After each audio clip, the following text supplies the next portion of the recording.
কচু শাকের উপকারিতা আমরা কম বেশি সবাই জানি। তাহলে চলুন কিছু জেনে নেওয়া যাক। কচু শাকে প্রচুর পরিমাণে ভিটামিন এ থাকায় রাতকানা রোগ প্রতিরোধে একটি অত্যন্ত উপকার।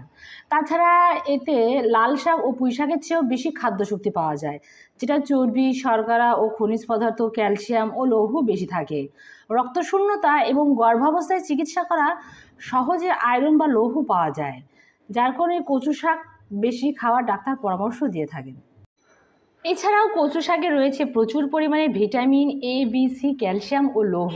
ভিটামিন এ জাতীয় খাদ্য, যেটা কিনা আমাদের চোখের যে রাতকানা রোগ সেটাও অনেকটা প্রতিরোধ করতে সহায়তা করে থাকে, এবং ভিটামিন সি শরীরের ক্ষত সারাতে সাহায্য করে।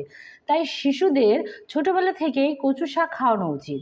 কচুতে আছে আয়রন, যা রক্তশূন্যতা প্রতিরোধ করতে অনেকটাই সহায়তা করে থাকে। কচু শাক একটি হচ্ছে আঁশ জাতীয় খাবার, যেটা কিনা আমাদের কোষ্ঠকাঠিন্য দূর করে। তাছাড়াও কচুতে রয়েছে ভিটামিন এবং প্রচুর পরিমাণে আয়রন ও ক্যালসিয়াম, যেটা আমাদের হাড় শক্ত করতে অনেকটাই সহায়তা করে।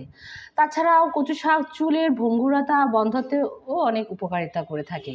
কচুতে আয়োডিনের পরিমাণও অনেকটাই বেশি।